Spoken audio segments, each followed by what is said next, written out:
Hey guys, it's Liana and I am here to share some beginner-friendly makeup tips specifically for your base. So let's get into it. Before I start, I want to specify that these are tips. This is not a do's and don'ts video because there's no right way to do makeup. There's only different techniques and you should use the technique that best suits what you're trying to achieve. However, there are some techniques that are way more efficient and effective than others. And no matter what style you're going for, odds are you're gonna need a solid base to work off of. So here is a very beginner-friendly demonstration of how I do my base to get it to look as good as possible in the end. Before you start any makeup look, you'll need to make sure your skin is prepped. And prepped skin is clean skin. So you want to wash and moisturize. This is what I'm using, the CeraVe Hydrating Cream to Foam Cleanser and the CeraVe PM Facial Moisturizing Lotion. You use whatever is best for your skin type. This is what's best for mine. Once you have your face all clean, you want to go in with a good primer. It really helps the makeup stick to your skin and kind of melt into it a bit. This is the e.l.f. Blemish Control Face Primer with salicylic acid because I get acne even as an adult. That's just part of life. Don't let anyone make you feel bad for getting acne. I am 25 and I still get pimples. But because this has salicylic acid in it, I get less acne when I use this versus when I don't. There's many different tools and applicators you could use for makeup, and I will be using some of them for my later products, but for primer, I'm running out. I just like to go in with my fingers. Now, the order you apply your products very much depends on the products you are using, like if you're using liquids versus creams versus powders. I use a combination of products. I use liquids and powders, and one thing to keep in mind is you should always use your liquids first and then your powders. You really shouldn't put a liquid on top of a powder. They're gonna mix together in a way that does not look very appealing, so unless you're going for that, avoid it. I have heard some people say you should do foundation then concealer, but I've heard other people say you should do concealer and then foundation. I really haven't been able to tell a difference between these two steps unless I am using a sheer versus a full coverage foundation. This is a full coverage foundation. It is the Tarte Face Tape Double Duty Beauty Foundation, whereas this is a more sheer foundation. It is the Maybelline Instant Age Rewind Perfector 4-in-1 Glow Makeup. If I'm going to use a sheer foundation, I will conceal first, tackle all the little spots I want to hide away first, and then smooth everything out with this sheer foundation. However, if I'm using a full coverage foundation, I do foundation first because I find I use less product when I do it that way. I'll use my full coverage foundation, and a lot of those areas I would go in and cover with concealer are covered well enough by foundation alone that I save product. I don't have to use as much concealer that way. Today, I'm going full coverage. There are many ways you can go about applying your makeup. There's brushes, sponges, beauty blenders, those weird plasticky silicone things that kind of look like breast implants. I'm using a brush. I am using this very dense, flat-topped brush, and I take my foundation on the back of my hand, go in, dab it on, and then kind of pat it into my face. But I also do a bit of a brushing method with it just to smooth the product out, make sure it's evenly distributed. And then I go back in with the patting motion to improve the texture, get rid of those brush strokes that you could see in the product. I feel like this is a good technique to try if it is your first time wearing makeup. You typically want to blend your foundation down into your neck, just to make sure there isn't a harsh cutoff between your natural skin and the product.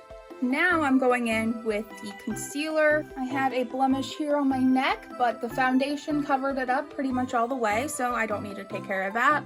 Same with the redness I was worried about, all gone. Instead, I really only need to focus on these few blemishes I have and the discoloration around my eyes. I like to start tapping it in and then stop and focus on the outer corners. I don't think I'll be able to cover up those pimples entirely. I think I'm kind of just stuck with them, and that's okay because texture is normal. You are always going to have pores, you're gonna have bumps, you're gonna have discoloration. That is just part of being human. And yeah, makeup can cover it up a bit, but it's never gonna get rid of it entirely. Anyway, eyes. This brush is pretty much exactly like the foundation brush I showed you before, but it's a bit more triangle shaped, which makes it really good for getting into that corner there. I just tap it in. Next, I am going to do some contour. I am using the e.l.f. Halo Glow Beauty Wand Contour. It's a cool toned contour. I have more yellow olive toned skin, and I just don't like how more bronzer type contours look on me. And this is one of the most cost effective cool toned contours on the market. So many contours are like bronzy warm toned. It's so hard to find a cool toned contour. And I just do a couple little dots. The placement of your contour very much depends on the face shape you are going for. I am working with what I have right now. This little swoopy motion, this more curved placement of the contour really accentuates fullness of the cheeks. But I do go in with a hard, sharp jawline accentuation and just go ham on my chin to kind of make it look like I'm not as fat as I actually am. This is a technique I saw in a Nikki Tutorials TikTok. She kind of just goes like this. And it creates an artificial shadow on the chin and jawline. This kind of contour where it's heavy and creating artificial shadows, it looks better on camera than it does in person because shadows depend all on where the lighting is angled from. And obviously, in real life, you're not having a ring light going straight at you at all times. There's more likely to be times where the lighting around you changes and doesn't match up with your contour, and people are gonna clock that. And honestly, I don't like blending contour with a brush as much as I did with a beauty blender. I never get it to look how I want and have to go in with concealer to fix it. Now I'm gonna do a bit of a drag queen effect and kind of cut my contour. This is not a technique you should do if you are going for a more natural makeup, but cosplayers and drag queens, we love this. I don't think I mentioned it earlier that I'm getting into cosplay right now. For my nose, I'm going for a more of a V shape. Way too much on just then, and I'm going to have to cover it with concealer, but it's fine. Or I can wipe some off. Yeah, that'll work. I don't know where my smaller concealer brush is. It's another angled fluffy brush like this, but you know, smaller. So I'm gonna have to go in like this, just pinching the edge of it. Next, I'm going in with powder. I am skipping blush because I use a powder blush, not a liquid blush. And I want to set all the liquid products on my face. I don't want to be mixing them up. It gives it a more muddy effect. That's the word I was looking for earlier. It makes it look muddy, and unless you're going for muddy, you want to set those liquid products before you start putting powder on top of it. I'm going in with Kimchi Puff Puff Pass Set and Bake Powder in the shade Translucent. I just tapped some into the lid. I'm taking this puff, tapping the excess back in, and just patting it onto my skin all over. Anywhere that I have makeup on, I am putting powder on. And as you can see, there's a lot of transfer of this powder onto my shirt. So I highly recommend when you do your makeup, you are not wearing whatever clothes you plan on be wearing that day. Make sure you're wearing your like pajamas or something. Now I'm just going through and touching my face, making sure nothing still feels wet. And I'm putting that leftovers back into the container.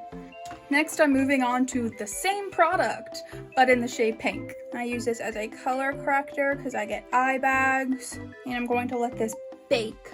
It's very illuminating, very brightening, and I'm gonna leave that on for a while. That's what baking is. I don't know why it's called baking, but you want it to let it sit on your face and kind of absorb into the skin. Actually, I am gonna go in and bake with a little bit of the translucent in places where I don't want it to be pink. And I'm using this kind of puff, this heart-shaped one, because it has a pointed end and it's good for getting into those tight areas. I typically use a heavy highlight when I do makeup, like sparkly highlight. But I'm not doing that with this makeup look, so I'm deciding to illuminate these areas of my face in a way I typically don't do. I don't actually know how long I'm supposed to do this for. I usually just leave it on while I do my eyebrows, but I wasn't gonna do my eyebrows as part of this video because this video is meant to be base makeup tips, not a full makeup tutorial. But I don't want to just sit here doing nothing, so I am gonna do my eyebrows. I don't have any tips for that. That wasn't my plan for this video, and I genuinely don't have tips for that. I am still learning how to do my eyebrows. I suck at doing eyebrows. I wing it every time, and sometimes I get lucky, and I can't even find what I'm looking for right now. Okay, found it. The character I'm cosplaying today has black hair, so I'm using black eyeliner. Now we're gonna take this big old fluffy brush, just big and fluffy, and wipe it off. And it's kind of absorbed into our skin a bit, so we're just wiping off extra right now. Now, last step of the base, blush. I go in with a brush that is very similar to the contour brush I was using earlier, a fluffy angled brush. This is the Sophia and Mabel Too Pretty Highlighter Blush Duo. I am not using the highlighter right now, just the blush. This is the blush I have that is the most natural looking for me. And I kind of pat it in right here and then rub it in everywhere else. And I have been criticized for this technique before. But again, there's no good or bad, there's only what works for what you're trying to achieve. I also put some on my nose, forehead, and chin, because when you get sunburnt, those are the places the sun hits the most. So if you're looking to get a nice sun-kissed look, those are the places that are going to be pink. Your cheeks, your nose, your forehead, and your chin. 2 things I forgot to mention. Another tip for a good base is to dermaplane before. This is a small razor, and you kind of just rub it along your face like that, and it gets all the peach fuzz off your face and helps makeup go on a lot smoother. I dermaplaned before this, and it also helps if you don't want to tweeze or wax your eyebrows. You can just kind of shave the sides. And the next is a setting spray. This is the Doing Coconut Setting Mist. Even if you already are using a setting powder like I was with the Set and Bake, you can also use a setting spray. I like to use both because the setting powder kind of sets those liquid products, but the setting spray can help the product like really melt into your face. Now that I've gotten all my makeup on except my lashes, I'm just gonna... And that, my friends, is a solid base done using beginner-friendly techniques.